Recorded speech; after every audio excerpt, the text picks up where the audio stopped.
Come one, come all to learn and grow. Welcome to the Village Talk Show. Come one, come all to learn and grow. Welcome to the Village Talk Show. We discuss what people need to know, empowering them to learn and grow. We discuss what people need to know, empowering them to learn and grow. Give praises to Jehovah, from whom all blessing and knowledge will flow. Blessing and knowledge will flow. The Village Talk Show, dedicating to empowering the community to live a healthy, safe, and financially capable life, helping each one of us in realizing our dream at any age, any point, starting from today, day. Success. Come one, come all to learn and grow. Welcome to the Village Talk Show. Come one, come all to learn and grow. Welcome to the Village Talk Show. We discuss what people need to know, empowering them to learn and grow. We discuss what people need to know, empowering them to learn and grow. Success is not spoken, it is done. Success is done. Come on now. The Village Talk Show. Talk Show. The Village Talk Show.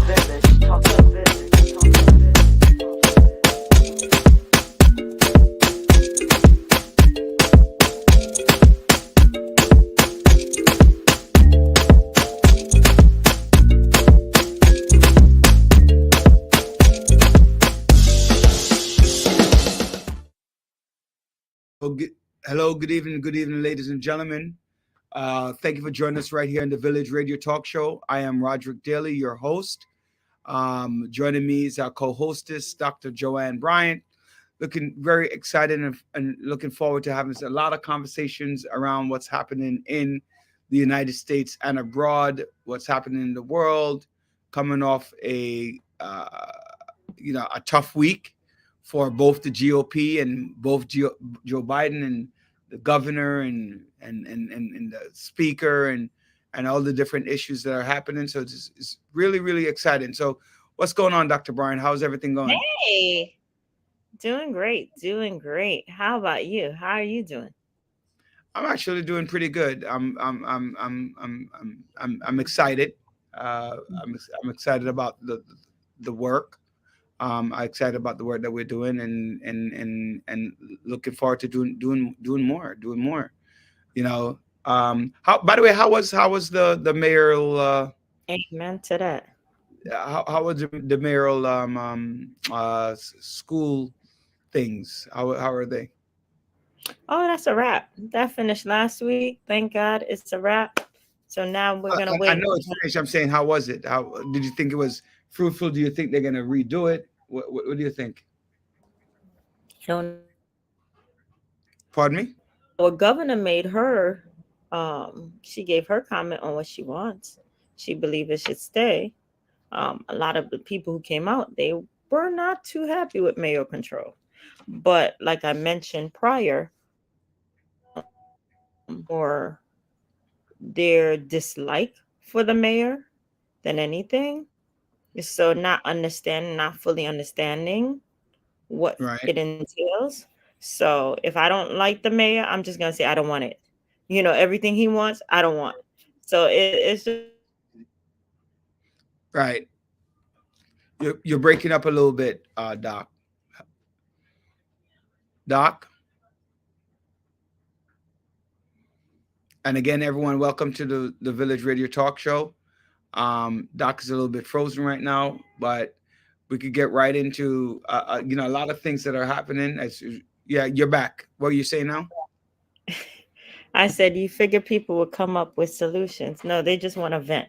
My thing is, ladies and gentlemen, if you want to vent, but don't come to anything. When you have a problem, come with a solution or something close to it in order to solve the problem. Complaining without solution is a problem. But one of the things that people don't know how to do that, right? People are not solution oriented. People are like complaint oriented. Most people can see problems, they can't see answers to problems, right? So the truth of the matter is that they're coming out venting and hoping that the solution will be found by the DOE.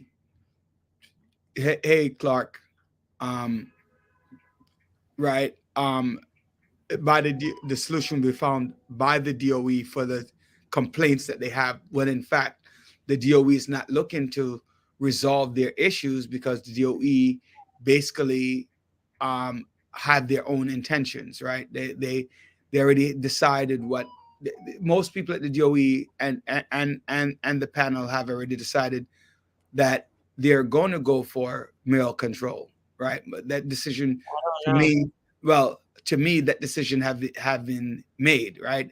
I've not seen yet in my history with the DOE, since we talk about mail control, when we look at Bloomberg and the breaking down from when Thompson was the head of the Department of Education back in the 90s, and hired Levy and all those chancellors and everybody else, when they have a school board, I have not seen any indication that they have gone back to a school board, and the idea of a school board. I have not seen it in. You know what's funny? A lot of people want to go back to that. And what's interesting about it with that is some parents don't come out to open school night. Some parents don't come out when the teachers call them, but they want to go back to the past. There's good with things, there's bad with everything. So you have to figure out what makes sense. But that's the problem, right? That's the problem when you say with what makes sense, right? Take when you look at some of those problems, what makes sense to one person might not make sense to another, right? Take for example, moving to our first topic, what's going on with Donald Trump, in not even Donald Trump, but what's going on with the border, with a bipartisan deal that failed in Congress, right? Which was a big blow for for Mike Johnson, the House Speaker, right? He looked at it like, oh, it wasn't a failure, but it was a major catastrophic failure for the GOP, right? The Grand Old Party, and bipartisanship. And it also shows the stronghold that Donald Trump has on the party, right? Because Donald Trump basically said, hey, you need to kill this, because I need this to fail so that I can win the election. Because if this passes, I'm gonna be in trouble. I'm gonna be in trouble in America, right? So that's his point, right? So if I don't care about Americans, I don't care about migrants, I want to make it an issue because I want to be the one that says I resolve it. Evie, I see your point. School needs to develop a comprehensive family engagement plan. Going back to that topic, absolutely. Family needs to be more engaged in school. Family needs to be decorated members of the school society. Parents, right? You have to be involved. I was on a call today with my son's school talking about the ELA, and I looked, it's a district-wide call, and I don't even remember if there were 50 or 60 parents on it, and they have a school district of 18,000 people.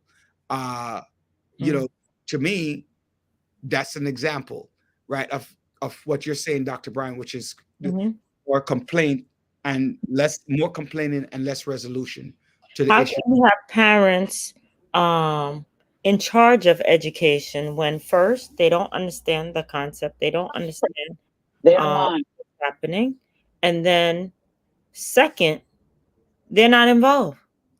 Right.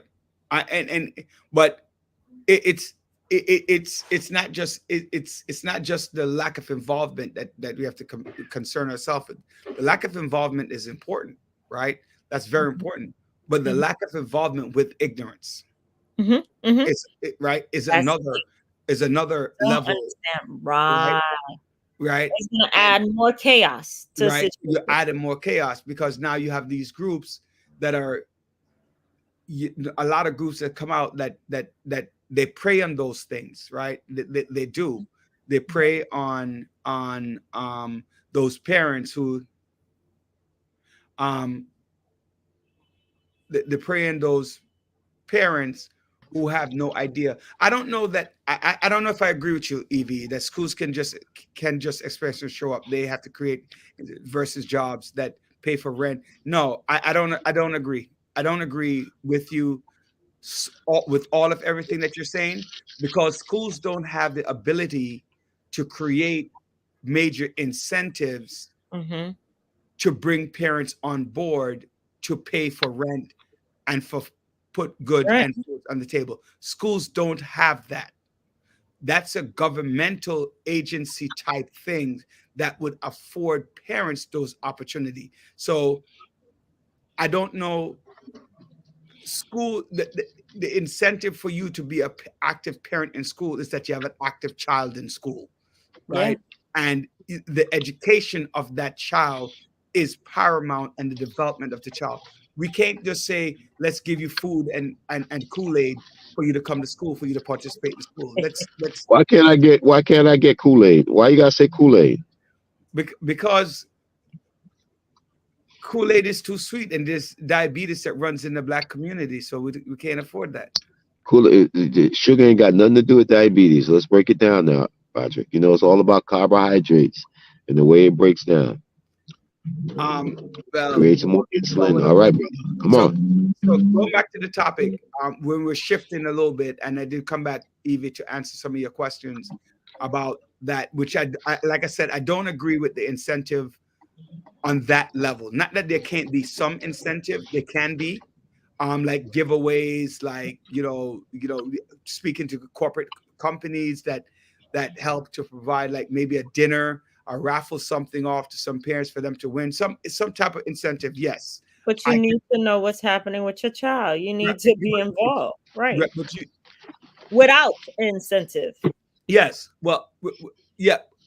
The incentives can be right, but what those incentives are and from whence they came are two different things, right? Like I said, if you look at local businesses, right? If a business, like some of our sponsors, provide a dinner for a parent, breakfast for the kids, they come together, and every PTA somebody, they do potluck. Those kind of incentive to bring people out, I could get that. So, right. Well, every school don't have a nonprofit to work with, though. That's true. Go ahead, Dr. And you have to create the opportunity to, like businesses, if it's along the line of something with, they have to be willing to partner, because you could be in a community that's not willing to partner with a school. And so it goes both ways. I don't want to partner. I don't want a school partnering with the cigar place or so it depends on what's around your community, what's around the school, because now liquor stores, there's a lot of liquor stores, a lot of the cigar places, a lot of the smoke places. We don't need partnership like that. So I don't know if I agree with you either, though, Dr. Brian. No, we don't need partnership. I think there's a difference between, because the parents utilize those resources. Yeah, right? but why? But it's parents utilize those resources. You could come and educate kids about why they shouldn't be smoking, why they shouldn't be drinking. Well, when you have organizations and businesses that's selling to children, do you think they want to? There's a difference, right? I think, but isn't there a difference? I didn't say sell. There's a difference between educating, selling, and sponsorship. Not many are willing to do that. I'm going to tell you, my friend. Listen, I'm not against anybody who's doing something that's legal, that does illegal activity. If it's legal, right? If it's legal, then right, exactly. Their money can be very useful. Like Evie says, you're not selling cigarettes to kids. You're telling kids not to smoke. You're telling kids not to drink, but their parents drink. Their parents smoke. The parents utilize. So why should they keep all the money? Why shouldn't they give back to the same community and educate young people about these things? Why shouldn't you do that? You're utilizing the resources in the community. So why shouldn't you give back? You're not. Hey, John, give your feedback. How are you? And welcome this evening. Give your feedback to that. Do you agree with Mr. Daly? Are you talking to me, Doc? Yes. Good evening. Do I agree with Mr. Daly? Usually, most of the times, I try to disagree with Mr. Daly. But in this instance, I think Mr. Daly has a point. With the liquor store, doing a partnership with the liquor store and the smoke shop. You know what? Let me tell you something. We can tell everybody not to do anything. We can teach them not to do this, not to do that. No, we don't need to We don't need to teach them not to do it. What we do need to do is to teach them to be rational in their thinking. We have to provide them the information and let them allow them to make their own decisions. We have to give them the pros and the cons, and then they make their own decisions. When you're telling somebody you can't do this, you can't do that, you know what? Basically, you're telling me, why are they telling me not to do it? Let me see what's going on.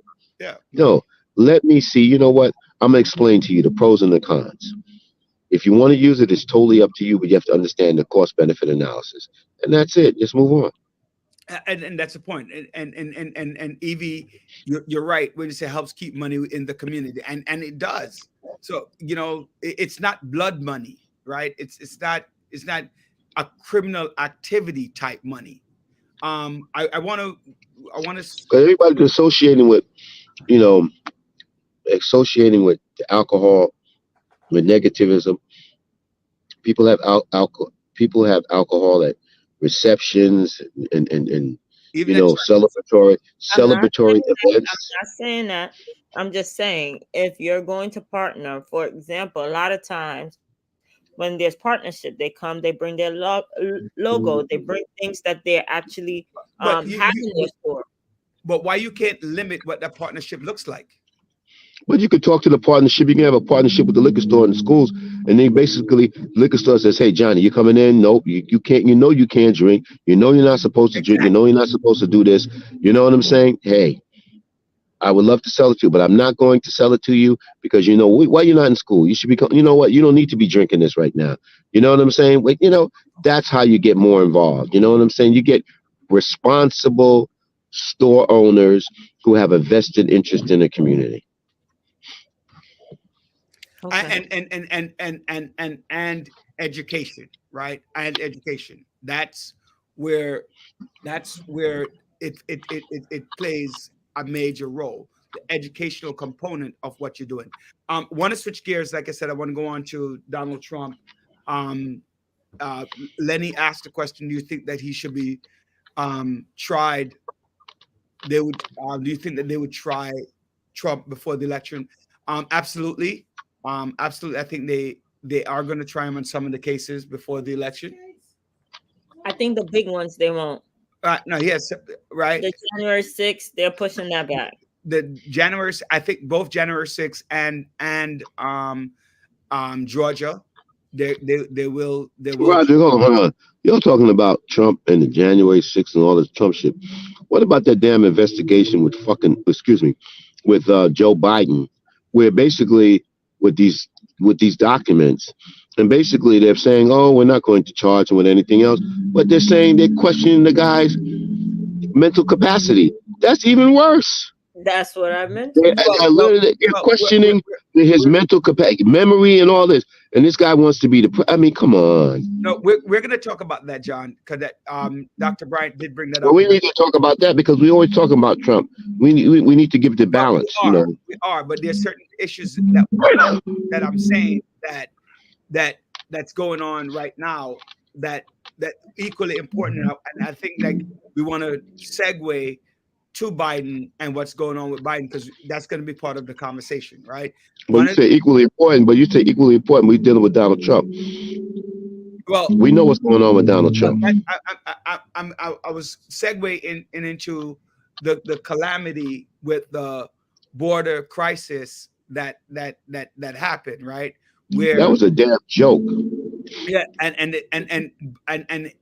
it shows Trump's stronghold on the GOP. No, right? it does. No. It shows And the chaos. Yeah. It shows the cowardness that those representatives, they are not above politics. It is all about self-preservation. Yep. They don't give a damn about the people. They do not give a damn about the people. They just care about themselves. That was clear. I forgot the senator name from Oklahoma. Right? Yeah. Who went on a diatribe about the foolishness of the GOP, right? And what it is that they literally did to shut down what seemed to have been a real bipartisan resolution, in government. And it looks bad. But Roger, you may think it looks bad, but it just shows to me how cohesive the Republican Party is. Because I'm tired of hearing all the Democrats hemming and hawing about Biden is mental. Biden ain't do this for us. Biden didn't do this for this. But the Republicans don't give a damn about what you did or what it is. They want their people in position because they know when the decisions have to be made that impact all of them, they know they can depend upon the consistency and the loyalty of the Republican Party. The Democrats are too wishy-washy. They're going with the wind. It's your preference versus your convictions. Democrats have no convictions. No, they don't. No, they don't have either, actually. They don't have conviction or preference. No, they have preference, brother. Whichever way the wind blows, that's the way they're going to blow. Whatever, Well, we're saying the same thing, but I think whichever way the good wind blows is a lack of preference for me. Like, it is highly problematic, and what I don't understand is that the American people can't see that it's not about the functioning of government and the organization of the United States as a first world country that does not look ridiculous. They look at it. The people who are Republican, they are, like you said, they are diehard sitting on the rule of law. Like, I'm a GOP and we're gonna stick together. I don't care. I couldn't care less what is happening in the United States. The Democrats are like, oh, I'm sitting on my morals. I'm sitting on my this. I'm sitting on my that. And the morals is garbage, right? Because like you said, the morals is which way is the wind blowing? Is it blowing east, west, north, south, southeast, southwest, northeast, northwest? And that's the way I'm going. I'm gonna take a road for this person, or this person needs to quit. This person. Look how long they stayed with George Santos. Look how long the GOP stayed with George Santos. This is just crazy. Now, look at what's happened with Joe Biden. We could segue right to Joe Biden, right? Now, how many Democrats you think are going to jump on the bandwagon, right? Even without knowledge of his health, like they have some idea, have some knowledge of his health and his mental capacity. How many Democrats think are going to start jumping out and saying that he needs to step down as president? How many are going to jump in? Of course. They can't stick. Donald Trump has done so many things and they're sticking together. But now I bet you within the next week, or maybe even less, you're going to have the Biden. That's exactly it. You're going to have the Biden bashing that's going to happen. Trump is scheduled for trial on March 25th on charge of falsifying business records to cover up a hush money payment, the porn star, in the 2016 election. Well, people don't care about that. They don't care about that. They don't care about that. He's Teflon Don, right? You know what? Honestly, he's not Teflon Don. At some point in time, honestly, at some point in time, it will catch up with him. But at this point in time, it hasn't yet, man. Nothing happens before it's time, my brother Roger. Right. And he's hoping that he becomes president of the United States so he could forego forego all of these things and possibly pardon himself, right? as a He Democrat, can't pardon himself.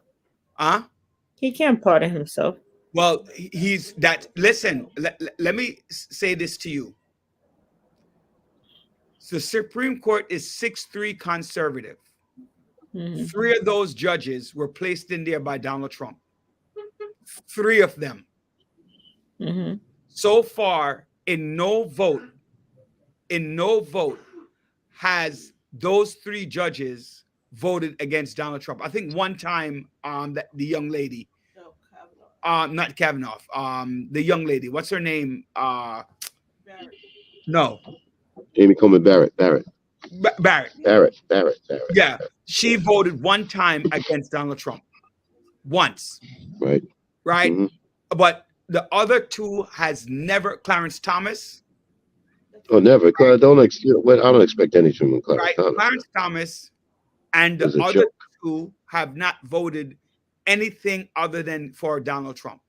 And right now with the Colorado case, it's also evident that they're going to be voting in favor of Donald Trump, right? That's what the reports are coming out saying that, and the leak. I think it's going to be unanimous. I think it will be unanimous in the Supreme Court I decision don't on think this so. one.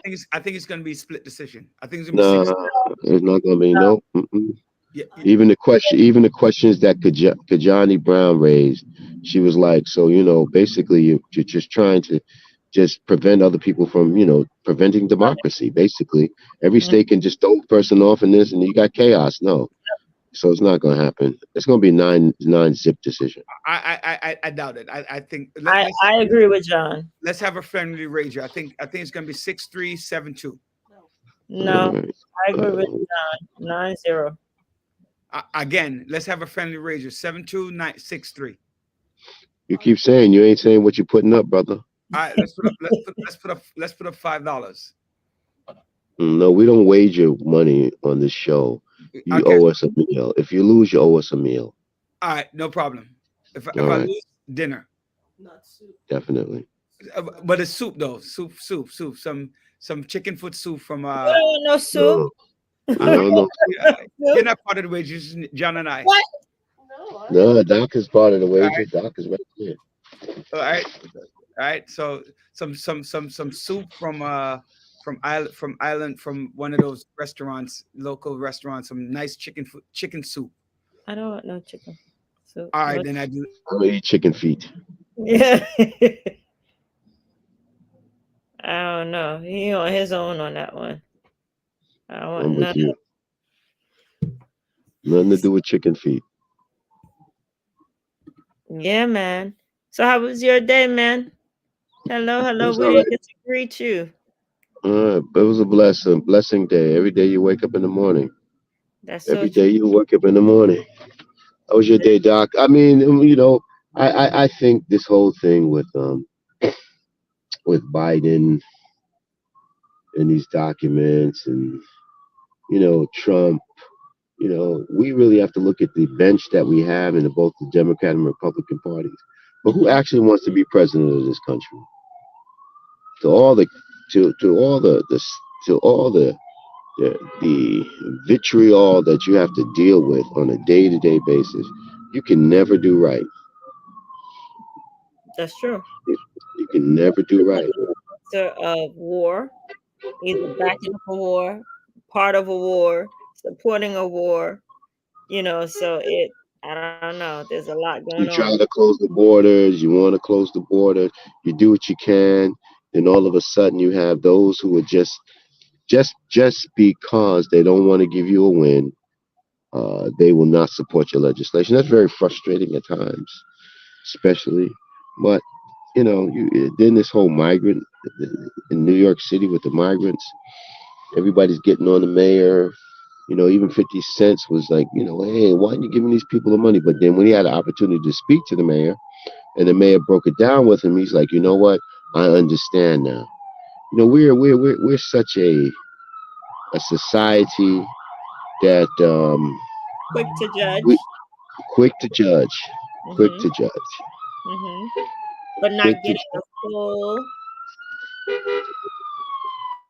getting the full gamma of everything, not understanding all the different components and everything that come together with running a country, running a city, running, organizations. There's so many different layers that people only see one aspect and not everything. That's true, Was, 100%. was I the only one who got booted, or Yes, everybody? you were. You were the only one that got booted. All right. One of the things that we want to talk about, going back to the conversation, I don't know where we are in it, is We were talking about people not understanding, quick to judge. For example, the money that Adam decided to give cards. A couple of people criticized him on that.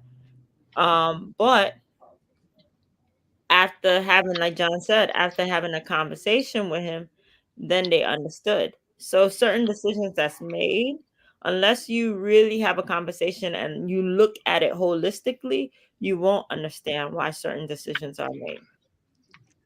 okay. I People want to just go, want headlines. right. I want to go back a little bit because I got cut off, and there was a thought that remained with me with the Okay. Biden thing that I didn't get a chance to talk about. America, it's evident from what's happened with the GOP and Biden and the and the blue party, the red party and the blue party, that there's a clear indication that we're going back to 2016, 2020. That era is a clear indication that there is chaos that is about to embark on the United States. And during that time of chaos, right, America looked like a buffoon. I think though Nikki Haley is dangerous, I don't see Nikki Haley as bringing the United States on the trajectory of chaos. Mm-hmm. Right? I see that, yes, she's idiotic and some of her answers are real stupid, but she, however, is more about moving America to a different level, whereas Trump is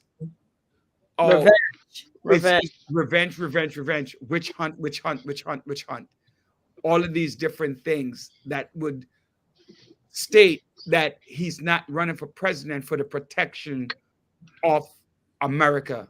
And what's going on with Joe Biden in terms of maybe he should have decided that he was going to be a one-term president and allow for others to run, because now people are questioning your mental capacity and questioning that mental capacity. Perception in most cases is greater than facts.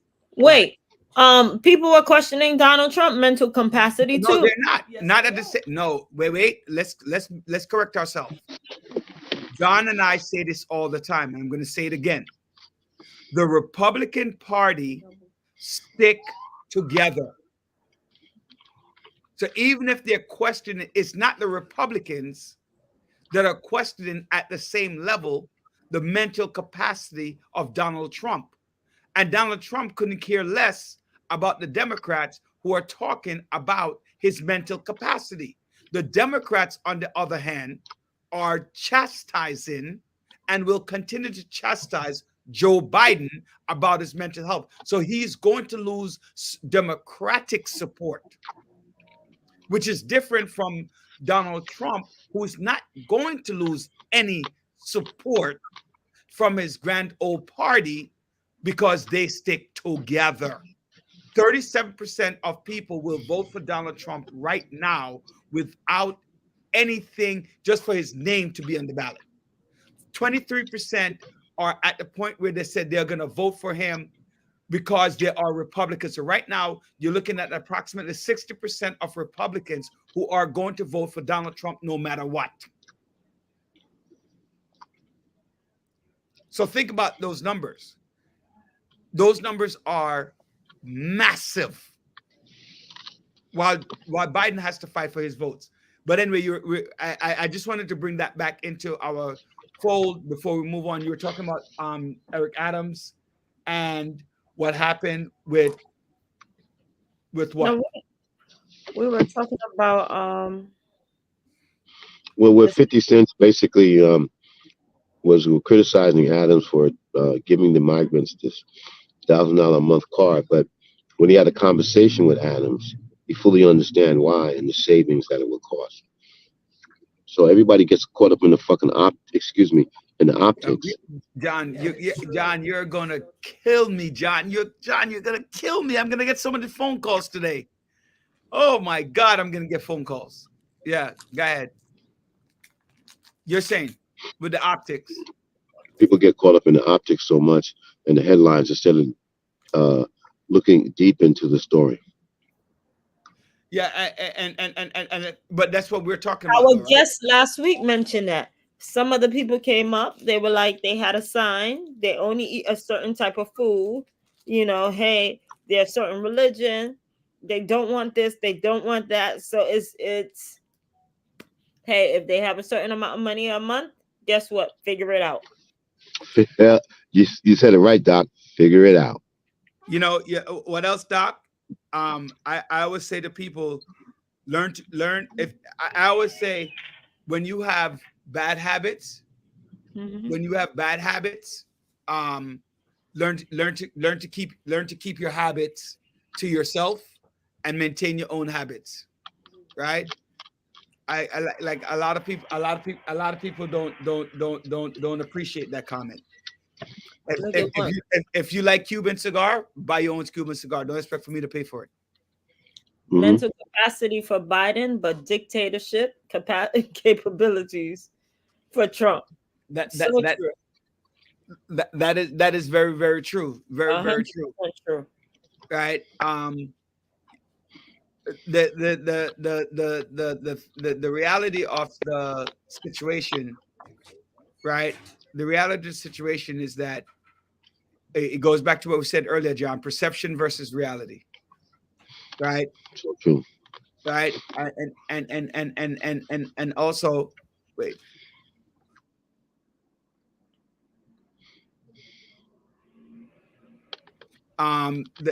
So when people recognize that it's actually cheaper to give that card, right? It's actually cheaper to give the card than it is to pay for these people.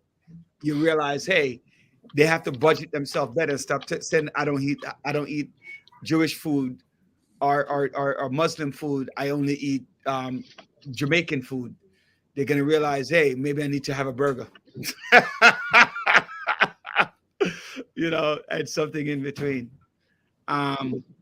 That's crazy. But you know what? Another thing. The tolls that's coming up. Oh, the congestion price. MTA. You're talking about congestion prices. So exactly. You know it. MTA being the decision maker. Adam mentioned, I was listening this morning, that of course we knew this was in play before Kathy Hochul got into power, but him not having any decision when it affects New York City, but it's all about, hey, you know, we want this, we want that, we want this. No decision on how that money, MTA is in charge of this. That's a problem. John, what's that word you like to use? Regressive taxes? Yeah, progressive. Right. And that's what it is. Because the city, hey, I keep saying it over and over again. The tale of two cities. The tale of two cities. I want people in Manhattan to be rich. And if you're middle class, you move to lower Brooklyn or upper Manhattan. And then everybody else, right? Everybody else needs to stay out. And even if you live in lower Manhattan as an upper middle class, right? If you live in Brooklyn, upper Manhattan as a middle class, you still got to pay your weight. So I want to keep the rich and the poor the poor.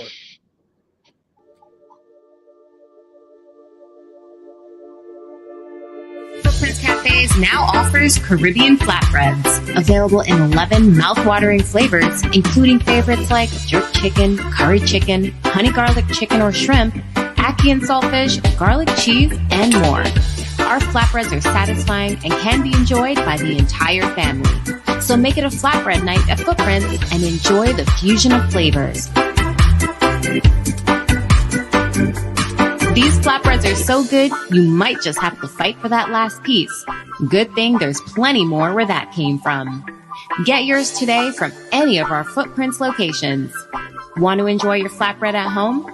Then order on Uber Eats and get it delivered right to your door. We'll see you there.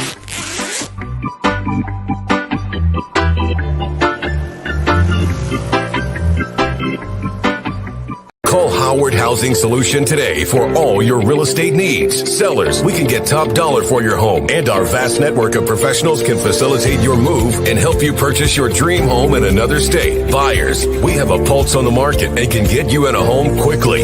Property owners, we can manage your property efficiently and allow you peace of mind. So why wait? Call Howard Housing Solutions today at 646-825-5560 for your sale, purchase, or property management needs. Conveniently located in East New York, Brooklyn. You can come to us at 577 New Lots Avenue, Brooklyn, New York, or we can visit in the comfort of your home. Call Howard's Housing Solutions today at 646-825-5560. Howard Housing Solutions. Real estate simplified. Want to get your personal income tax, business corporate tax, self-employment tax, quarterly tax, payroll tax, or sales tax filing done professionally? Yeah. Call U.S. Spirit LLC 718-676-0519 and take the worry out of your personal and business life. Tax compliance issues should be left to the pros. So when you want your business to grow, call the pros because a successful business matters. U.S. Spirit LLC also handles accounting, bookkeeping, business startups, consultation, real estate, and many more services. Call U.S. Spirit LLC 718-676-0519 and ask for Howard DaCosta, CEO, to book a 1-hour evaluation at no cost to you. Take remote control of all your needs and U.S. Spirit LLC will follow your lead. Want to work but don't have a social security number? Yes! Find out about getting a tax ID to pay your taxes. Call U.S. Spirit LLC or log on to www.usspirit.com. Team up for success. Oh, that's a good thing.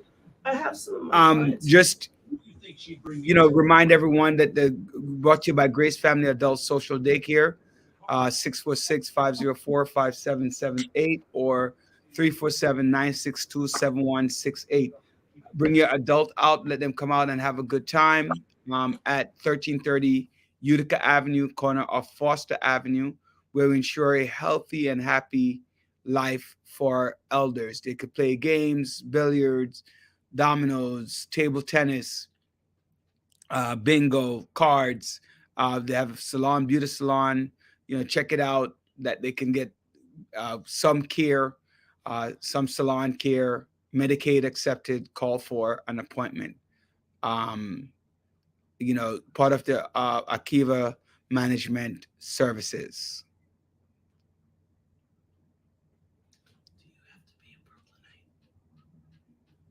Right. So it's there are a lot of things going on. I want to switch. We haven't spoken about this a little bit, John, for a while, and that's the market, right? I want to talk about the market for a little bit, right? I've looked at a number of things. You know what's funny? What?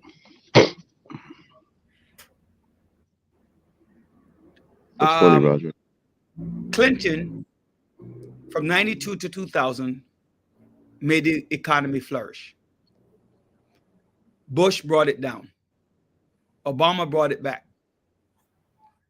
Trump brought it down. And now Biden is bringing it back. Unemployment is now at an all-time low at 3.7%. Roger.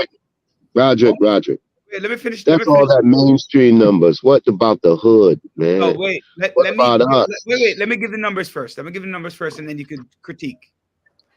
Wage year to date is up 4.5%. My salary ain't up, man. Seems like your salary up, Doc? Wait, can I finish though first, man? Right. A number of stocks are doing very well. If you listen to our show, invested in Nvidia. Nvidia now stands at 696, which is a 40% raise since year to date. End of last year, 23%, 239%. If you invested in Nvidia, which is one of the stocks that we told you about years ago. Their next quarter earnings is on 21st. Keep an eye on them. That will come out. The tech sector is running strong since the year began. Right, Netflix is up. We signed a thing with TKO and UFC and WWE. Netflix stands at 14.72% gain since last quarter ratings back in November.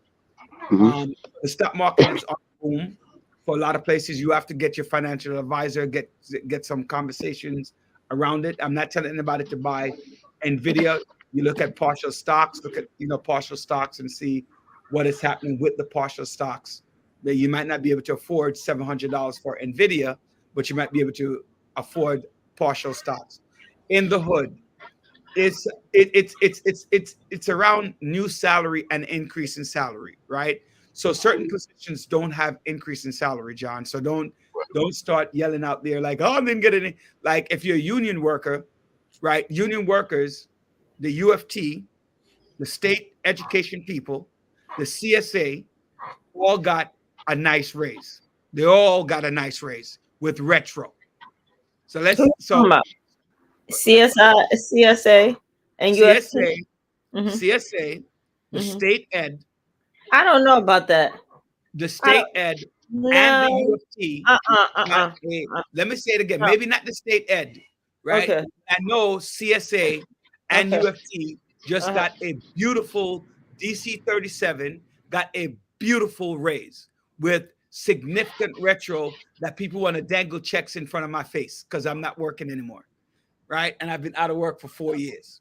So I know that the pay raise and CSEA, thank you, Paul.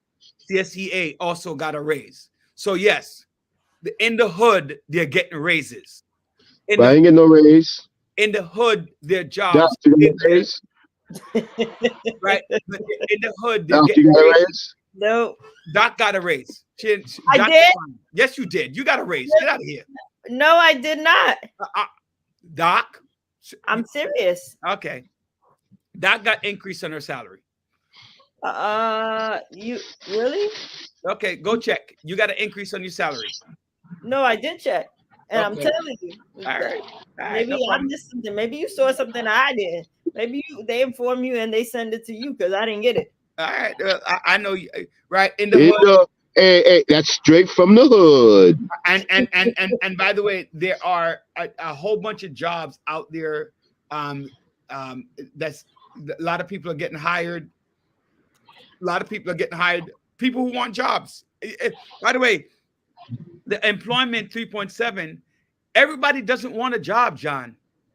Some people are quite happy being on welfare. Some people are quite happy not working. You know what industry?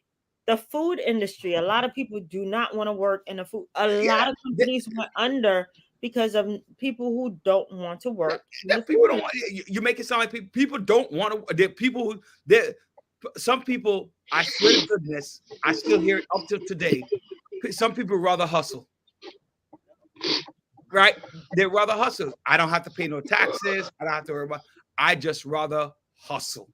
Well, you know who was hustling? NYCHA. NYCHA.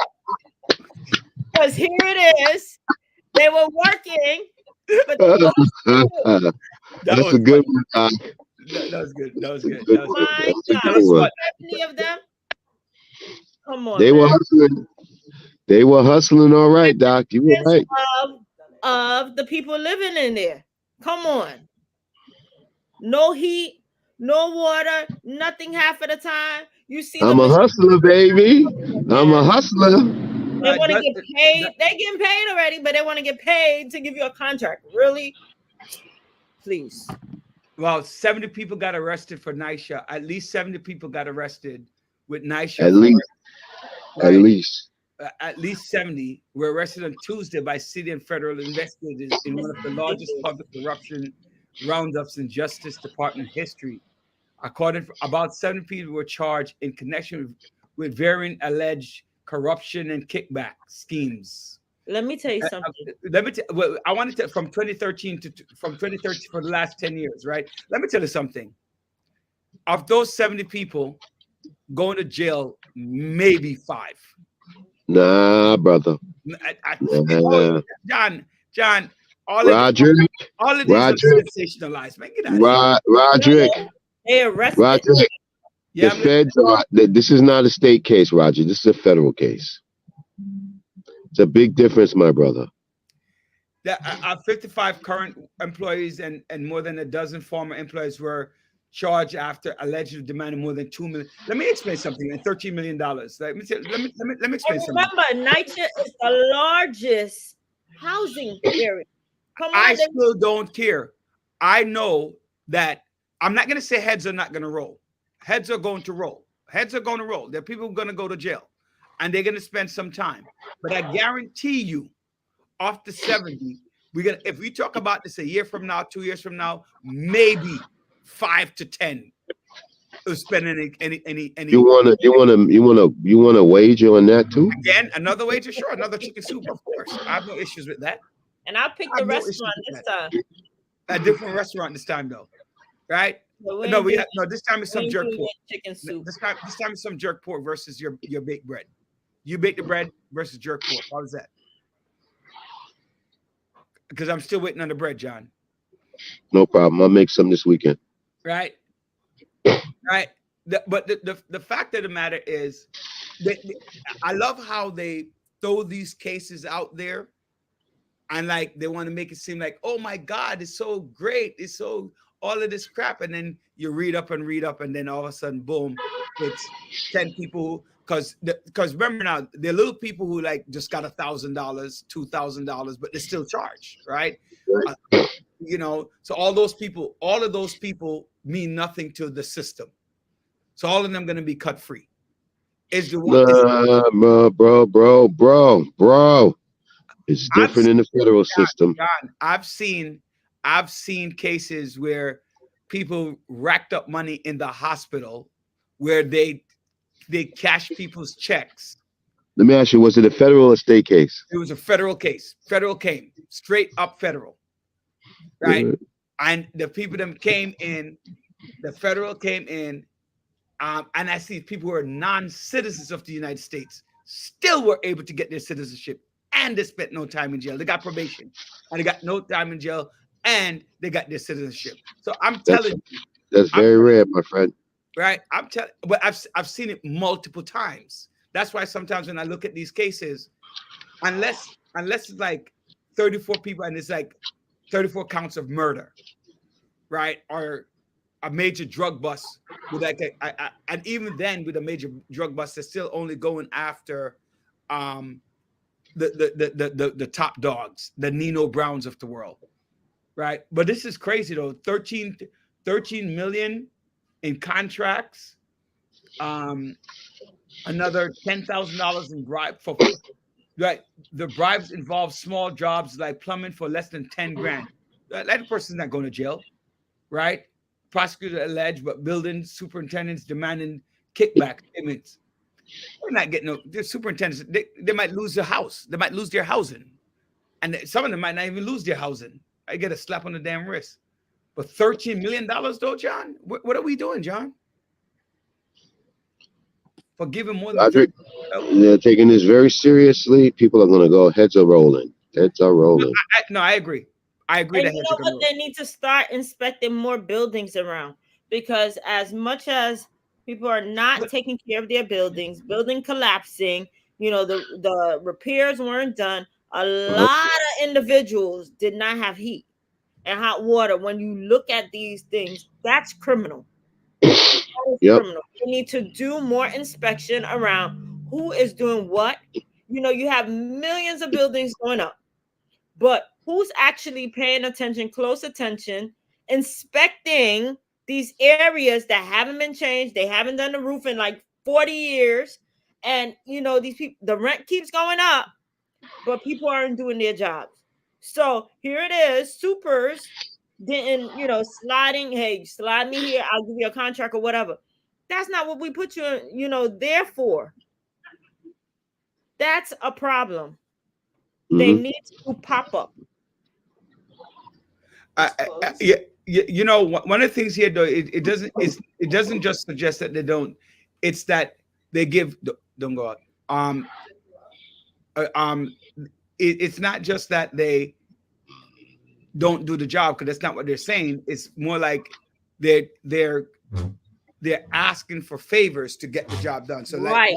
So if this contract. is just NYCHA, can you imagine other buildings? The same thing is happening too. You know, they're cutting deals, they're cutting slides. You know, a lot of these organizations haven't, a lot of these buildings haven't been touched. And that's why they have collapsed. You know, you have tickets after tickets after tickets after tickets, no rent, no this, no that, no this. They need to start doing pop-ups. New York City needs to pay attention to this. As much as they want to put congestion prices and this and that, it is a New York City problem now. But period. Dr. Bryant, this is not about work not getting done. I know. And bribes are happening all the time. But that doesn't mean that the work is not getting done. It's I'm bribing you. So I'm okay. So it's not like I'm saying to you, I'll give you the job, but you have to give me a cut off the money that you're going to make from the job. It doesn't mean that the job is not getting done. It just means that I'm bribing you. They get the money. They say they do the job and they don't. But this is not what's happening. Activities are happening all over. But this is not what's happening in this situation. What's happening in this situation is I'm bribing. It's work for bribe. HN, I agree. The problem is our state government wants to subsidize for cheaper contractor, which is good for the economy. However, there's less accountability. 100%.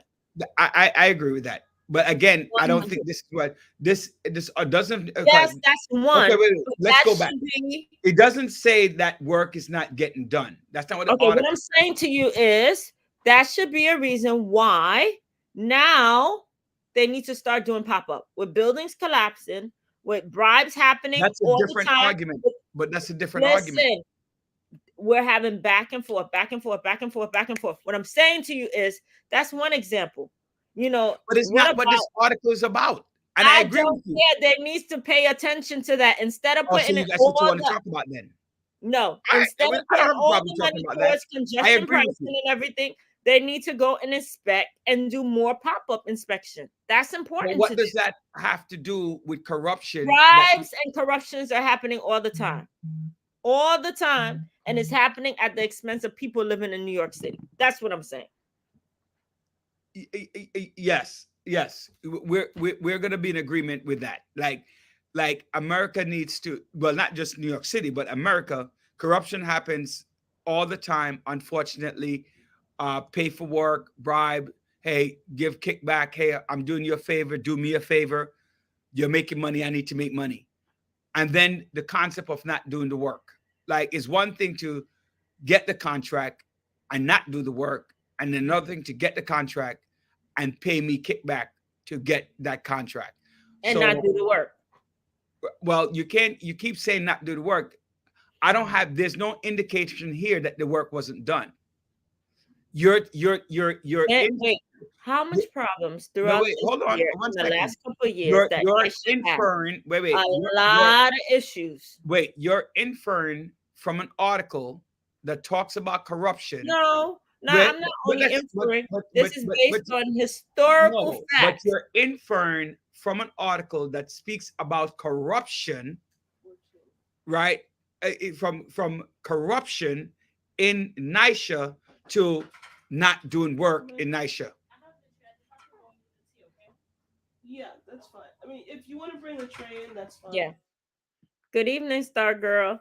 And thank you for our listeners for tuning in. But yes, Roderick, I am saying that. Right.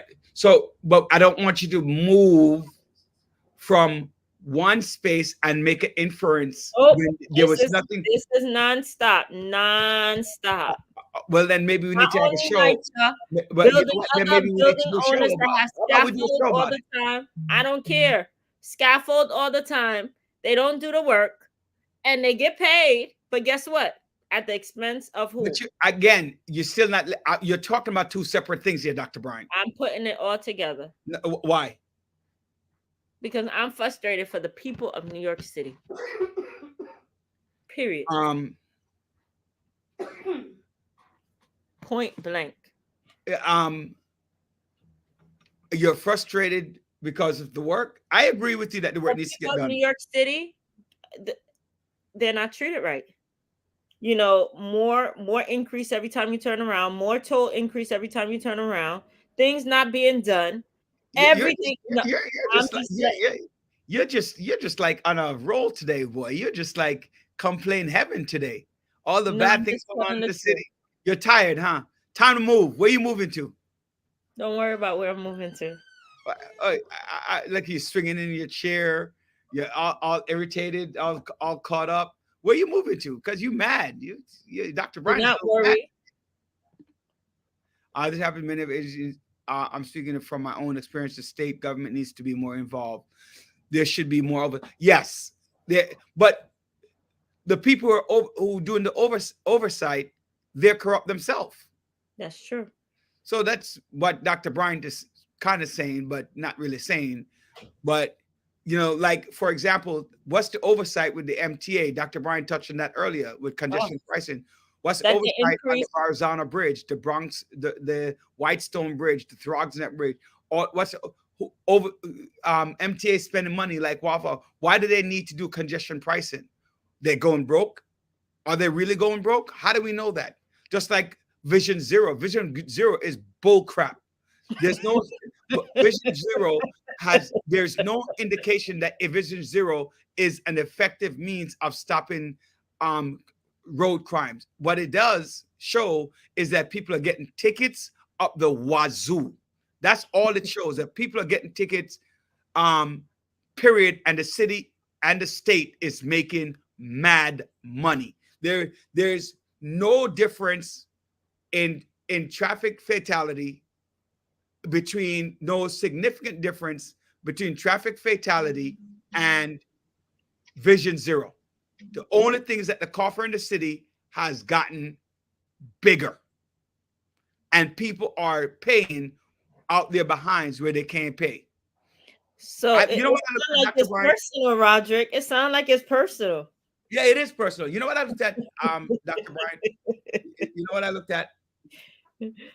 I stopped by because in the district that I represent, they have bike racks. You know how much it is to rent a bike for the day? How much? $19.40 for the day. Who gets the money? Let me ask you a question. Have you or your son or your daughter used a bike? No. Oh, you're talking about from the city? From the city. No, absolutely not. But right around the city, they take away parking. Right? They take away business areas, no standing zones. And put in these bikes for $19.40 a day that nobody uses in Brooklyn and parts of Manhattan that they use to do drive-by.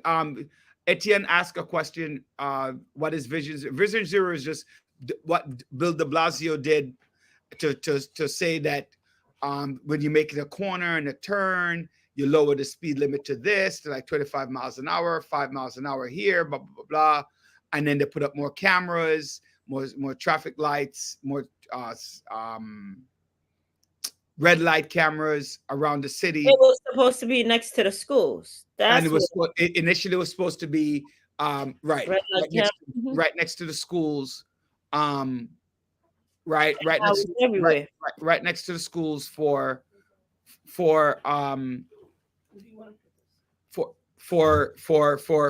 the kids. And then they realized you could make money. It went from school hours to 7 to 7, and then they realized they could make more money, so then they went 24 hours a day. So all of these cameras came around, just keep moving up, right? Keep moving up to ensure that people Slow just down.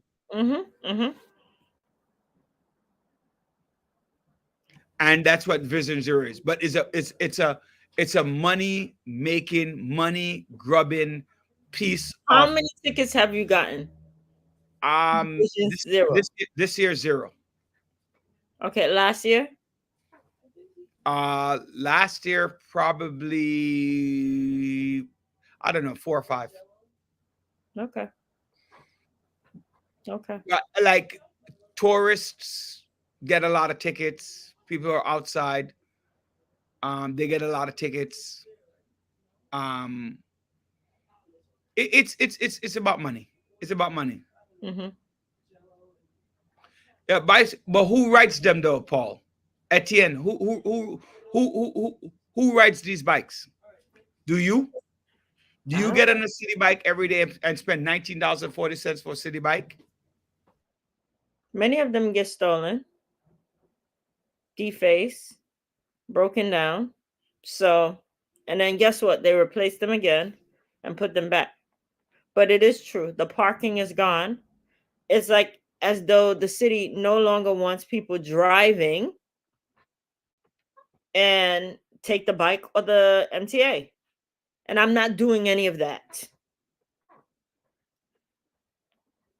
So. Yeah, first of all, you're telling people who don't make any money to spend $19.40 a day to ride a bike. That's the first concept, right? Think about that. I could take a dollar cab for $2 one way or $2.50, whatever it is now, and pay $5 round trip, unlimited Metro card, and I get there faster. And you're gonna tell me what? I'm gonna ride a bike? Give me a break. No, but that's when you live in the city. Even when you live in the city. My son used to do the bike all the time. No, it's not just gentrified areas. They put it all over. They put it all over. Like it took over. In our district, they put it all over my district that I represent. But it's not. It's used primarily in Manhattan. In Manhattan, people use it more because it's easier actually to get around on a bike in Manhattan. But they in give the them outer a part, nerve driving, running themselves on. you can't drive. That's another problem. That's because you can't drive. No. Right. That's why. Then a lot of these bike riders don't follow the law. They do not follow the law. And that's why many of them, unfortunately, got killed because they're riding the bike the wrong way down the street. They're doing things that they shouldn't be doing. So that's a problem. And they have no helmets on. I agree with you, Etienne. I hate the bike lanes.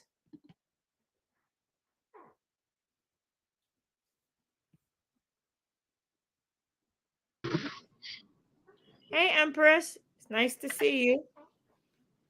Good evening. So we were talking about, John, we were talking about the bikes in the city. Don't go far though. What about them?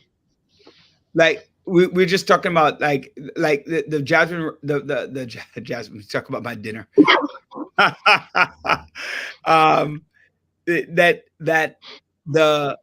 The bikes cost $19.40 a day to have the bikes, and I'm like, in our community, who the hell is going to spend $19.40 to have a bike? Really? Have you ever taken one of the city bikes?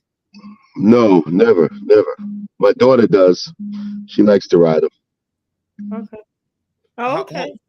Where does your daughter live?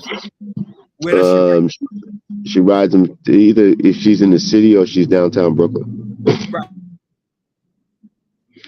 Yeah, she likes to ride the city bikes. And, Wow. and, Have you rode one, Roderick? Have you that's what tried it yet?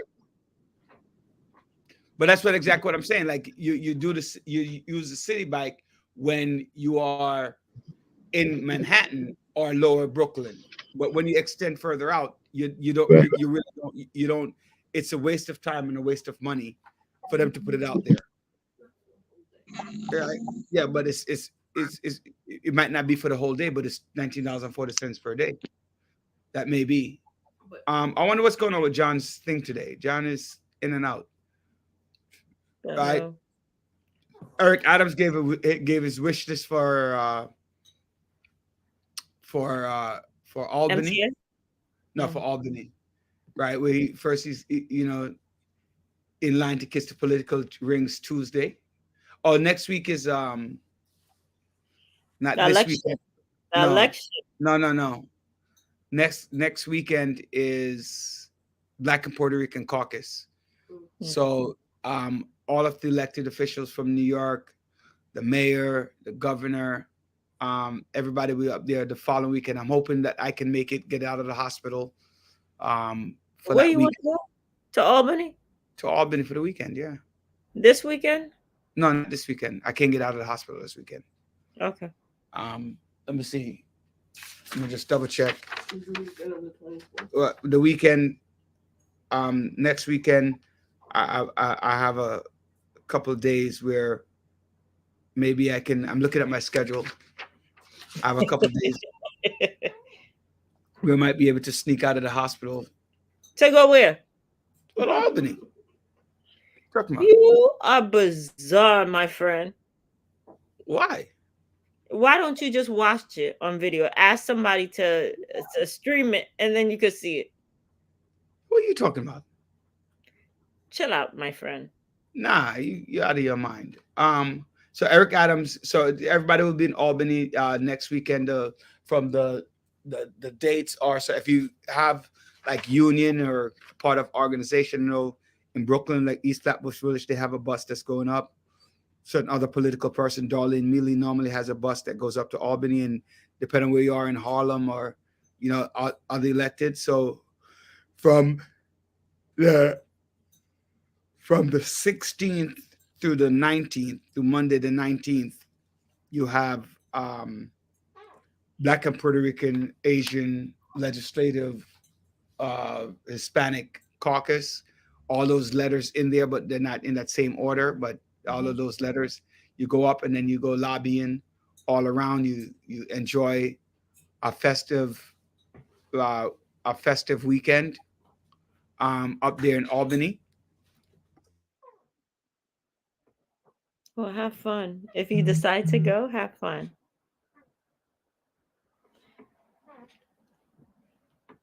That's Right. your type of crowd, Roger. Your type of and- crowd. So you have New Yorkers are already carrying most of the asylum seekers. So he's asking for more money. Mayor Eric Adams proposes to pick up half the city's migrant cost instead of a third as it set out in last year's budget. So that means he wants at least $2.8 billion. So the biggest issue right now is the migrants. He's looking for 800, Big Apple, at least 600 million more thanks to extraordinary pressure. All right. So he's looking to get more money for the city. Mhm. So you're gonna go up there and lobby with him? Am I going to go lobby with him to get more money for the migrants in Albany? Mhm. I would go. Because I think the migrant issue is a real issue. I think the migrant issue is a real crisis. It's a major issue. It's a major issue. Right? As I watched the other day, when I was watching this on the news, how they arrested several of them who actually they had a whole gang that was robbing people in Queens and also in Brooklyn, grabbing their pocketbook, stealing their ID and their card, their phone. Let me ask all of you a question. People like you that talk about the friggin' migrants and the robbing of people. They arrested the gang. Wait, hold on a second. I was robbed in 1984. Okay. Right? I was robbed in front of Erasmus Hall High School in 1984. I was robbed in 1987 at knife point for a token. Okay. Right. I was 15 years old, and in 84 I was 12. I was robbed of my hat. I was robbed for my token. It was no damn migrant, no damn illegal immigrant. No. What's been happening? Wait, hold on a second. Elderly folk. Wait, hold on. I'm not done yet. When the guy was stabbed on the train in 1995, stabbed in the back and had to save his life because he was spewing up blood, it wasn't a migrant. Roger, we're not talking about words saying that. The point that I'm making is, why is everybody, because they're committing some crimes, all of a sudden the migrants are responsible for all the crimes in New York, and they're not illegal immigrants. They're not. You damn Republican. They're migrants. They're illegal people in the United States. Wait, here's the thing: the people who actually have been robbing on Empress's comment. The moped and everything. Illegal immigrants. There you go. But the people on the mopeds. They have a ring. They have a gang that actually they get paid. The ones writing are charged. They pay them $100.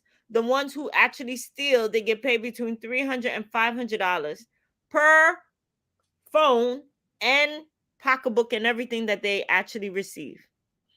They grab them and they take the phone and they empty out their bank account. Roger, that's a problem. I'm sorry. It's a whole organized system. Wait. Go to Spanish Harlem. They send the phone to Colombia. Go to Spanish Harlem. They send the phone to Colombia, and guess what? The guy is from Venezuela. Man, you're like one of those. You're like a fearmongerer. Yo, seriously? Like, how many people call old people and scam them their money in the United States? Old people, they're on there. Again, my question is, people. Did you hear my question? Listen to my question again. How many scammers that are not migrants call seniors and take their money? Talk about Social Security fraud. I had one senior a couple years ago was taken for $25,000. He was no goddamn migrant. But you know what? The whole thing is migrants are the scapegoats for everything. Exactly. That's what it is. Scapegoats. Migrants do this. Migrants do that. This is exactly what the Republicans do. Well, that's exactly correct. And we feed right into Not we, Dr. Bryant. Not we, Dr. Bryant. Right? Not we, Dr. Bryant and Empress Ija, who goes illegal immigrants. They feed right into it. Because that's the narrative that the Republican Party wants people to believe, that all migrants are dangerous to society. All migrants are the boogeymen. Yep. All boogeymen. And all boogie and Dr. Bryant she's rocking back in her chair because she's eating it up. No, all migrants are not bad people. I didn't say all migrants are bad people. You're saying most migrants, just like undocumented people who come to the United States, undocumented people, migrants, most people who come to the United States are looking for a better way of life. Of course. Right? And so, unfortunately, there's some bad apples in the bunch. Okay? Hey, y'all remember when it was the blacks versus the Caribbeans? There you go. The Haitians versus the Jamaicans, the 40s versus the 90s, right?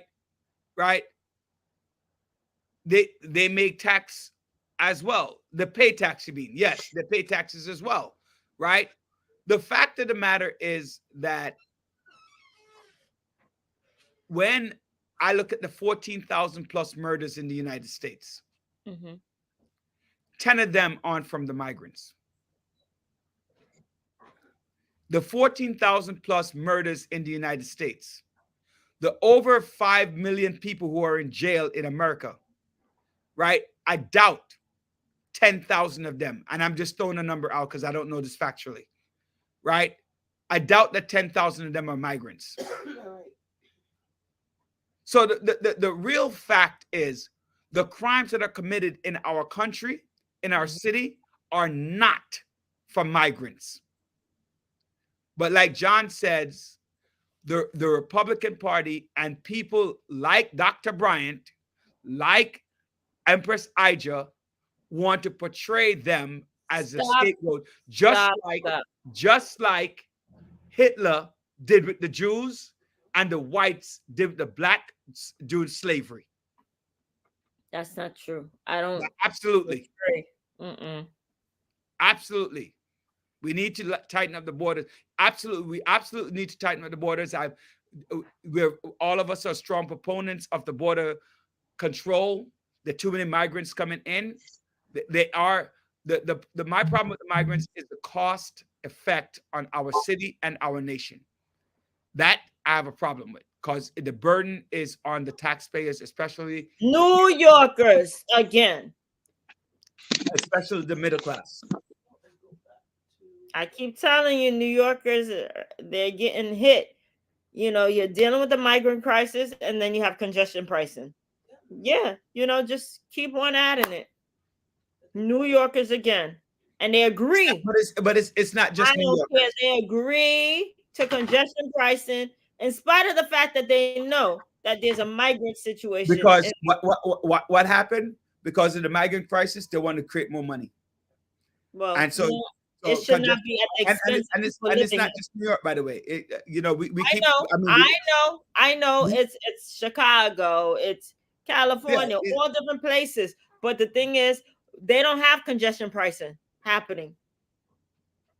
You don't know that. I don't live in Chicago. Right? No, I agree that the migrants present a problem. I agree. Congestion pricing present a problem. Oh, I agree. A lot of things create a problem. That's why I heard you're moving from New York. Right? To me, I feel that the migrants crisis, because I do think it's a crisis, is creating missed opportunities for progress in the United States, economically, right? Maxine Davis. Right. I think that's, to me, is a little is very problematic, and that needs to be addressed. But look at the chaos again. Go back to what we started the show with the GOP, because they don't want to fix the border prices. No, right? It's about Trump. Right. It's about election and staying in power, and not fixing America's problem. You know,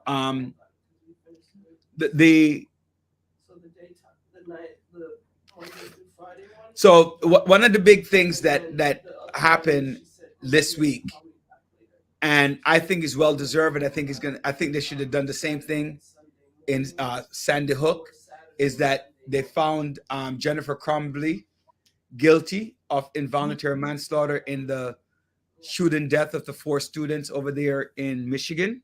Mm-hmm. Right? I don't know how many years she's going to get, if any. Right? But her son was found guilty of. Her son was pleaded guilty to and is serving 4 life sentences without parole for killing 17-year-old Madison Baldwin, 16-year-old Tate Meyer, 17-year-old Justin Schilling, and 14-year-old Hannah St. Julian. Right? The jury deliberated roughly for 11 hours on Monday. Right? Sentencing is scheduled for April 29th. So basically, Jennifer and James are a rare case of parents being charged. So both of them have been charged. I guess the husband hasn't been charged, hasn't faced trial yet. Mm-hmm. But that's good. You know what? That's good, because the thing is, more parents, if you decide you want to take your child to a gun range and make sure that they learn how to shoot, and you know that he has some form of mental issue, and you still continue to bring him, you should be charged. I absolutely agree. I agree. Like you jeopardize, you ignore signs, right? You ignore signs of mental incapacity to say, hey, he's just a kid, he's just a this. And those four young people, 17, 16, two 17-year-old, a 16-year-old, and a 14-year-old will never have an opportunity to grow and develop. And you as a parent, is part of that. And I do think that they're guilty. Now, how long they should spend, however, I'm not certain about how I feel about that. I think they should get at least 2 years for each child. So they should get eight to 10. I think each parent should get. But now I think with the mother being found guilty, maybe the father might do a plea deal, and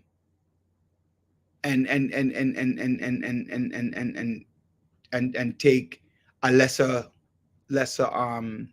charge from that. But I think that I think more of these. Well, guess what? The mom blamed the dad already. She was like, he kept the gun. He brought the gun. He was the one. But guess what? They showed video of her going to the gun range with him. Well, yeah. Well, at this point, it does. Yeah, it doesn't matter. But because both of them gave him access to the guns. Empress is mad at you. I know, Empress. I agree with him calling our name out like he lost. I'm calling both. I'm calling both of their name out. They should get the maximum. I agree, Star Girl. I don't know if they should get the maximum though. They should. Those kids are not coming back to life, and they're responsible. They purchased. Yeah, but the direct shooter got life without the possibility of parole. That's good. They should get it. But it should be enough to send a message to parents. Remember the little boy who didn't like the teacher? The 6-year-old. The mom got charged too. Yeah. Right. And I think Sandy Hook the parents in Sandy Hook should have been charged. That's my personal feeling.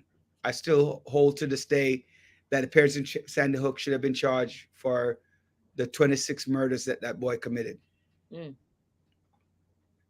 And also Uvalde, the police should be held accountable, as well as the parents should be held accountable in Uvalde, Texas, for the crimes. And because you know, Dr. Brian, you and I are very serious about mental health, right? And the addressing of mental health, and the fact that we keep saying that it's okay, they're just kids, they'll grow out of it, and not really addressing the issue. You're providing them with the tools necessary to commit great harm. You know what? As was in this case. You know who I think, when people are running for any public position, I think they really need to check out their mental health, to really get tested to see if everything's okay. Because half of these Republicans need to have a serious mental check.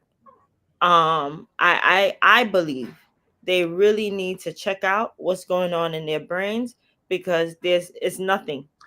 Are you saying that because you're anti-gun? No, I'm not saying that. I'm just saying that in general, they do need to get a mental check, because not only do they, my condolences, keep your condolences and shove it. Because when you actually do nothing about the crimes that's happening in schools, in churches, on the street corners, and people having military style guns on the street, then guess what? You need to actually feel the impact, and you need to lose your job, period. Yeah. Because you're not listening to the people saying, hey, please hold these places accountable. Please do something. Put a law in place. None of that is being done. They're not listening to the people. They're listening to their pockets. I don't agree. I think that first and foremost, all of us have certain mental health issues. We do, but I think they have more of a serious mental health issue. Our guest is here. All right, give me a thumbs up when you're ready, Corey. When you're seated. In the meantime, Andre, can you run the commercial until our guest is fully ready?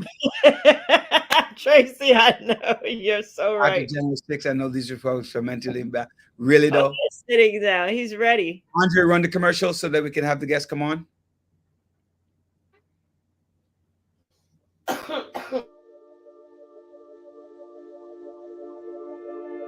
Footprints Cafes now offers Caribbean flatbreads, available in 11 mouthwatering flavors, including favorites like jerk chicken, curry chicken, honey garlic chicken or shrimp, ackee and saltfish, garlic cheese, and more. Our flatbreads are satisfying and can be enjoyed by the entire family. So make it a flatbread night at Footprints and enjoy the fusion of flavors.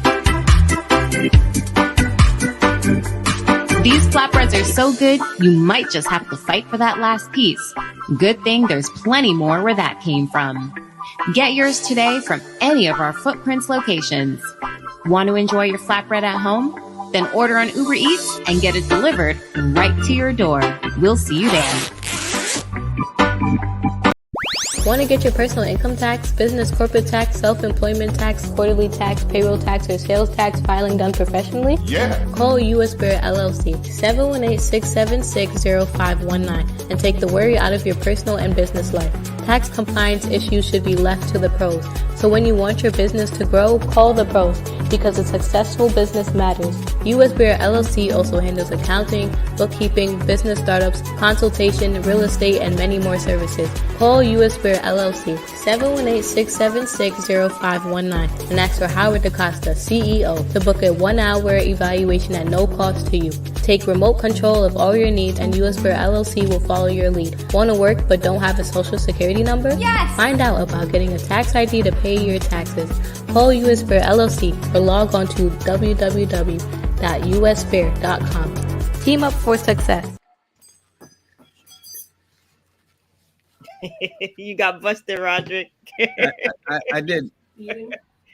Corey, What's up? what's going on, man? Haven't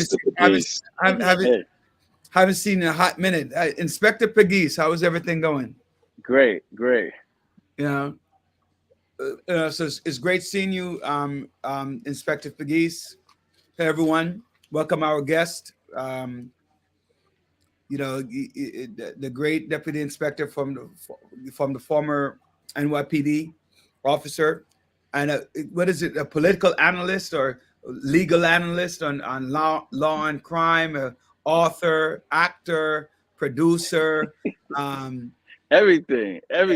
Like mad titles, teaching the young people how to interact with officers when you see them, looking at legal issues and addressing them. Welcome. Thanks for having me. I know we have a little time to talk to you, so we're gonna get right to it. Tell us what's been going on with you. Tell us some new things that's happening with you. Yeah, I have a bunch of things going. I just wrote my second book. My first book, Once a Cop, The Street, the Law, Two Worlds, One Man. And I just wrote a children's book saying if I was a superhero. I made myself into a superhero, John. I'm a superhero. I have my logo. I have my logo on my front with my cape, and I have like superpowers, and it's a great book for children. I'll let y'all know about that once it drops. I got to come on to the village and talk about it. But yeah, we're doing. I'm just trying to break in Hollywood. I got a lot of stuff on the table, trying to get this TV series done right now. That's really a big thing I'm doing. And I got this new. Make sure I can make a cameo, man. You know, don't forget us small people. You know what I'm saying? John, I was thinking the same thing, man. Like, yo, Roger, John put me in the Hall of Fame, man. John put me in New York State Veterans Hall of Fame, so I don't know. He got first dibs, man. I'm in the Veterans Hall of Fame since 2011, man. But I'm making you famous, so that.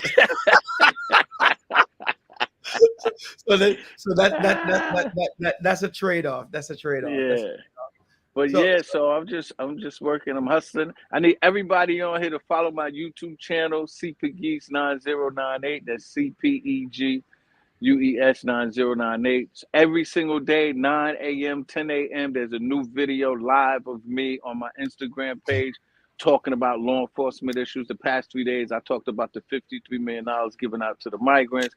I talked about the migrants beating up the cops. Tomorrow, so you know what? Jump right into that. Jump right to Inspector. You know, tell us. Let's hear that.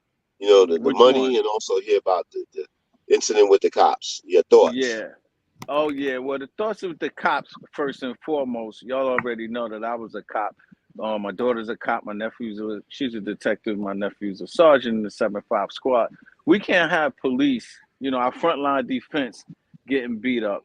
Regardless if it's migrants or just regular citizens, we can't have uniformed police officers getting beat up and there's no repercussions. Now, I understand the law is the law, John, you know, the bail reform and all, you know, everybody's upset that they got released.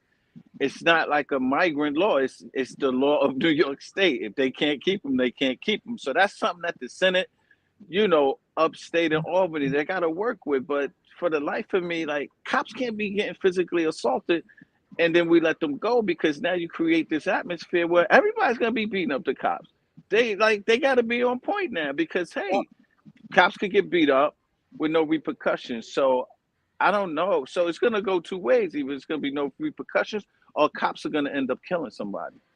You know, when I saw the video, I was horrified. Right, I was horrified, and I felt like Alvin Bragg did not do enough to protect our frontline defense, right? I felt like they didn't do enough.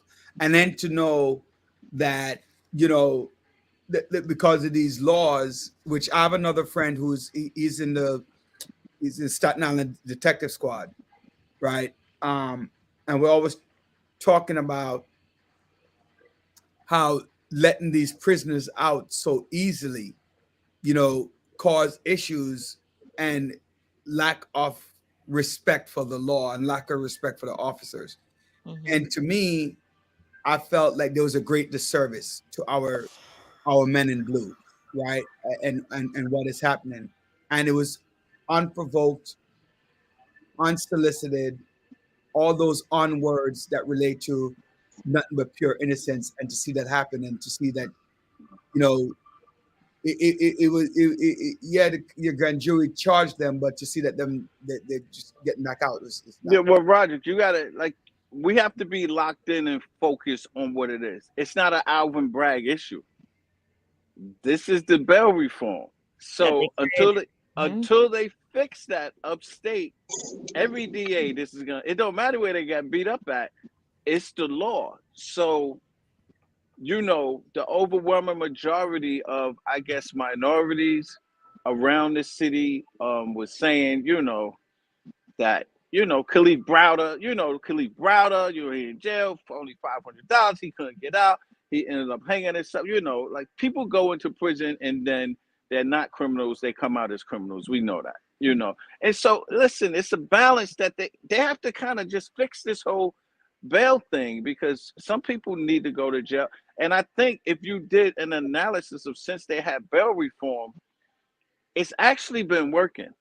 It has actually been working, but we only see these big cases and we say, whoa, bail reform ain't working. But the Senate, they'll give you a bunch of numbers of how many people. The police department can do it too. They pick and choose which cases they want to pull forward. They want to pull this cop case forward and say, oh, the people shouldn't have been out. But then you got other kids and men and women, grown people that has gotten locked up and didn't get the bail, and they're showing up to court. They're doing what they got to do. So, you know, it's a balance. And that's what I hate.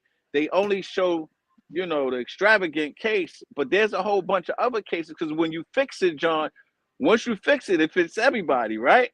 So that's something they got to just figure this thing out. But they can have a caveat, I believe, like a cop in uniform who's sworn to protect and serve. If you beat a misdemeanor or felony, you should be in jail. No, I think I look at the crime though, Corey. I look at the crime inspector and I said, I look at the beating of a cop as a felony charge. It's not like a misdemeanor, and that should have held a higher standard to come in at a high standard, because I know I know somebody now who is charged with a crime, right? A gun charge, right? And he has this exorbitant bail, right? And is it like, I feel like it was an illegal search and seizure, but he has this extraordinary bail that they had to pay and post. And now you beat up a cop and your bail is this, right? So like I feel like there's no rhyme and reason. That's why I'm not a legislator, you know, that's the legislator. These guys, they got it. Women and men up in Albany, they got to fix it. It's like, we can't get mad when the law is the law. Like, we're governed by laws in the United States. This is a law that they passed, and there was a lot of people. Don't tell Donald Trump that. Don't tell Donald Trump that we're governed by laws. You know, and it was a lot of people on both sides of the aisle, I'm pretty sure, right, John? Some people wanted it, some people didn't, and they came to whatever agreement they came with. And again, you got to be very careful with which cases they throwing into the media, because the media feeds us these cases, but they don't give you the backdrop. Like right now in New York City, there is, I believe, a perception that crime is out of control. But when you look at the numbers, see, this is what Eric and Eddie Caban can't fix. You can't fix perception. Reality is, I know the numbers. I'm watching them. The numbers are down dramatically. But again, here's that media piece. The media puts this stuff out there, so we have this perception. I'm not getting on no train, no E, F, or G. You crazy? I'm not getting on that train. Well, crime is as low as it's ever been on the trains. Don't forget the L. Don't forget the L. Yeah, no, but what I'm saying is, there's a perception. So you can't fix the perception. But the reality is what it is. But the media has so much focus, and they weigh, you know, so heavily on people's mind. Is they see what they see, and that's all they see. You know, Corey, one of the things I'm always telling Dr. Bryant is, like, the numbers are really not there to substantiate what the media is saying, right? What the media is saying is nothing. Like, it's less than 0.001% of train riders that are affected by crime. Less than point, but the media would like to let you feel like it's every other person. Exactly. You know, it's every day, every other person, and their major crimes, their major shootings, stabbings. That's the Republicans' narrative, right? And so what they will do is they'll take these small incidents and they'll use it to show them, like, here's my point. This is why the cities, the inner cities, and the urban areas are in such disarray. But you never once hear them talk about the inner cities in those in Mississippi. They don't want to hear about those red states. They don't want to talk about that crime level. Right. And it persists. It persists in those states too. Absolutely. And I think, if I'm not mistaken, we could find this out later. I think right now in the transit system, they're averaging like 5 felonies a day. That's like, I was a lieutenant in transit in the early 2000s. My district had 5. Like, I'm saying 5 around the entire 9 transit districts. 9 transit districts. That's insane. 5 felonies for the whole day. So, but the police can't fight. You know, Paul, the red states have mass murders. Well, not all red states. Massachusetts, Massachusetts. I'm sorry, I had a call coming in. I had to hang up That's on fine. it. And as far as the money is concerned, John, let's go to that money. The 53 million to the migrants. I don't Please think it's explain that. Explain that. So I'm going to speak again. You know, I'm always going to speak from a law enforcement perspective. What I see with them giving that money is getting ready to be chaos, because you know what's going to happen. I'm going to be looking for a couple of them too. You got $1,000 card. I got $700 to give to you. Give me the 1,000. Take the 700. You know how it is. They sell the food stamp books. You remember they do. This is getting ready to be out of control. I promise you, it's getting ready to be out of control. Hope that it's not, but it's a slippery slope. It's a real slippery slope. Why do you say that? Why do you say that, Lieutenant? Why do you say that, Inspector? I think it's a slippery slope because one, these people, they're here, and I'm not. It's not me. They're asylum seekers, whatever they go. They're here. Like, we dealing with it. The mayor, I think he's doing the best that he can do, and even doing this with the $53 million. You know, he explained it today. I put it up in my story. But I'm just saying, from a law enforcement perspective, I think that it's going to be something where people are going to be getting robbed for these cars. How you're going to use these cars? Are you going to have to show ID? And look at where you're going to be spending these cars. Bodegas, convenience stores, grocery stores, and I forgot the last one. So these are all stores in our communities, right? These mom and pop shops. Who's going to be IDing a person that has the card? You know, so I don't know what's the identification piece on it. How they're going to be IDing them, where they're going to be able to use them. Is there a PIN number associated, with the card, which that's no big deal. If somebody's, put a gun to your head, they just tell you, give me your PIN number, I don't know. I just think that they're going to be selling them. Mm-hmm. They're definitely going to be selling the cards because they want money. Most of them, they're hands-on workers. They come out here. You see on the Brooklyn Bridge, they sell everything. That's not a problem. They know one thing about. You know what, Inspector? That's true. But if you look at the cost, that to do that, to provide all these services per month, if you're getting your money, you got to learn how to budget your money and whatever it is. So the whole point is, once the money runs out, then you have to figure it out. Some are going to take advantage of it, and some are definitely going to sell the cars. That happens now. It's right. Like people, even if they get their EBT cards and food stamps, they're ready to sell their cards. If they got $300, they're I'll sell you my EBT card for $1.50. Right. Give me the cash. So another thing I want to ask is, what are your thoughts about the Hominy Stop law, the act that they just put in place? I'm not familiar with that at this point. I probably do, but you have to recollect my memory on it. The one that's where they overrode, where Eric vetoed the bill that every time a police officer has to stop somebody. Oh, that's stop. Okay, I know exactly what you're talking. How many stops bill? Mm-hmm. That's the how many stops bill. Oh, so I'm gonna tell you, I honestly, in my opinion, I didn't even talk about it. Eric Adams is my brother, so I'm never gonna go on any show and bash him. But what I am going to say is, cops are the laziest people on earth. All city workers, cops, teachers, court officers, you name it, civil service, they don't want to do any work. So when I look at this, they're asking for 4 pieces of information, right? Gender, probably age. It's 4 simple pieces of information they're asking. And when the police department is saying they're going to be inundated with paperwork, I'm saying it's 2024. What are we talking about paperwork? No electronic system to put this in? But all day I see cops on their phone all day. And when you're saying it's going to be like so many cops got to do all this overtime, let's look at a precinct like the 111 precinct in Bayside, Queens, right?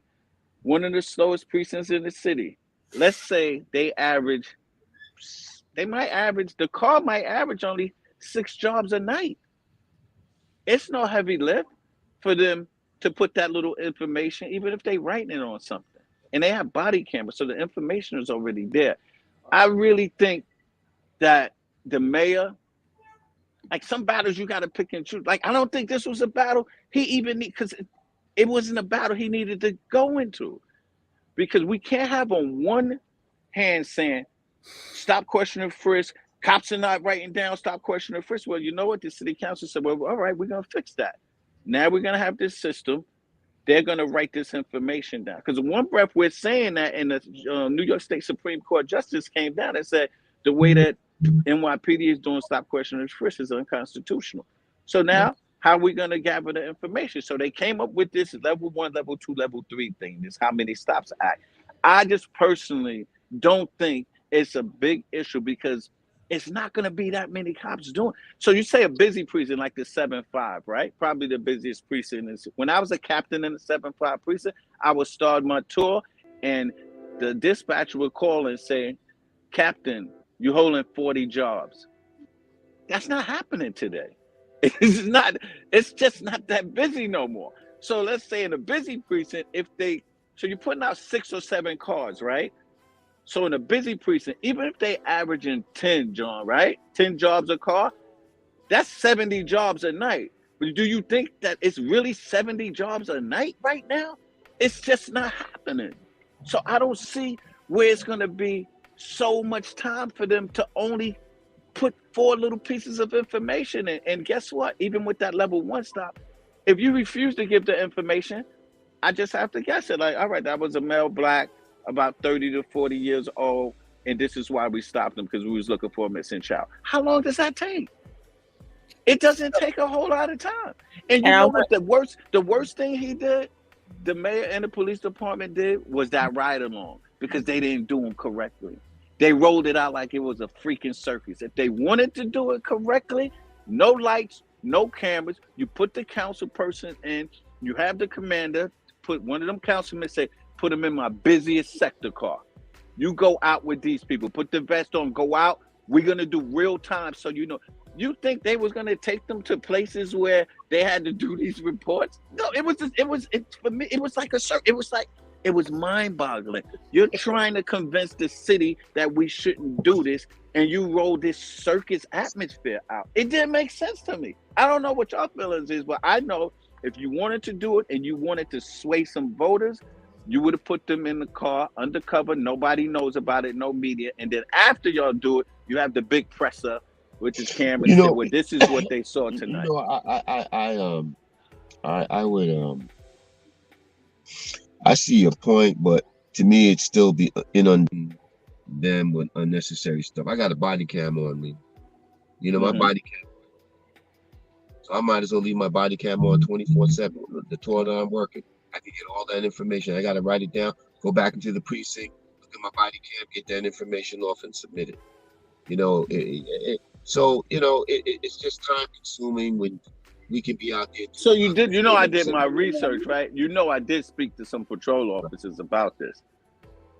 And all the patrol officers was like, it's really not a big deal. It's not going to take them no time. Like, you can't give the cops the biggest contract that they ever had in history in New York City, and then in the next breath say, I don't want to give you no work. Like, what we doing? We're going to pay them $150,000 a year.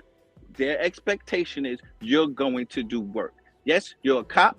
You have to capture information. We need to have this information analyzed to make sure that we're not doing erroneous stops. That's it. It's the radios are not blaring, John. It's over. That game is over. It's not happening no more. They're not averaging. See, because that's how, you know, you have to, as a media person, like, you got to hit these people when they say, you know, we're going to be overburdened. You say, well, all right, give me an analysis. What's the average jobs with that precinct? And how many? Now, remember, with these levels, this is not with somebody on a gun running stuff. You have to do that. This is just like if you're engaging with people, regular stuff. Most in the busy precinct, they ain't really doing that engagement. So they got to write the stuff down anyway, because they're busy going on reasonable suspicion and probable cause jobs. That's what I'm telling you. It's really the slow precincts that got to do this. And they ain't really doing, they're so slow, they have time to do it. You know, I just want to wait. I want to make a correction. Teachers are not lazy. So let's clarify that. Please, Otherwise- you so- gotta be kidding me. Wait. All right, both of you. They're lazy teachers, lazy cops, lazy good teachers, good cops, hardworking Right. every individual in every walk of life.